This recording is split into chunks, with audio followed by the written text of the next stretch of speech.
ജപമാല ഞാൻ എല്ലാ ദിവസവും ചെല്ലുന്നുണ്ട്. ഞാൻ ജപമാലയുടെ എണ്ണം കൂട്ടുന്നുണ്ട്. അതിന്റെ പേരിൽ ഞാൻ സ്വർഗത്തിൽ പോകും? ഒരിക്കലും പോകില്ല.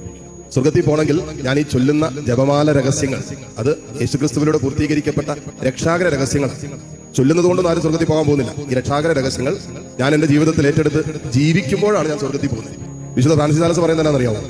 തമ്പുരാന്റെ അടുത്ത് നിൽക്കുമ്പോൾ തമ്പുരാൻ നിന്നോട് ചോദിക്കാൻ പോകുന്ന ഒറ്റ ചോദ്യമുള്ളൂ: നീ എത്ര പ്രാവശ്യം, എത്ര മണിക്കൂറുകൾ പ്രാർത്ഥിച്ചുവെന്നോ, എത്ര മണിക്കൂറുകൾ തമ്പുരാനോടൊപ്പം ചെലവഴിച്ചോ എന്നതിനേക്കാൾ എത്ര വട്ടം നിന്റെ ജീവിതത്തിൽ ദൈവഹിതത്തിന് നീ കീഴ്വഴങ്ങി? ഈ ചോദ്യമാണ് തമ്പുരാൻ ചോദിക്കാൻ പോകുന്നത്. അതായത് ജീവിതം കൊണ്ട് നമ്മൾ ഉരുവിടുന്ന മാത്രമല്ല, പ്രാർത്ഥിക്കുന്ന മാത്രമല്ല, സംസാരം മാത്രമല്ല, പ്രവൃത്തിയിൽ എത്ര വട്ടം നീ കർത്താവിനോട് ചേർന്നിരുന്നു, ദൈവസ്നേഹത്തിൽ അവനിലൂടെ പൂർത്തീകരിക്കപ്പെട്ട രക്ഷാകര പദ്ധതിക്ക് വിധേയപ്പെട്ടു എന്നുള്ള ചോദ്യത്തിനാണ് ഉത്തരം കൊടുക്കേണ്ടി വരിക. നമുക്ക് പല കാര്യങ്ങളെക്കുറിച്ചും നല്ല കൃത്യമായ അറിവും ബോധ്യവും ഒക്കെ നമുക്കുണ്ട്. പക്ഷെ അറിവിനനുസരിച്ച് ജീവിതം ക്രമപ്പെടുത്തുമ്പോഴാണ് നമുക്ക് എന്റെ ആത്മീയ ഫലങ്ങൾ സ്വന്തമാക്കാൻ പറ്റുക.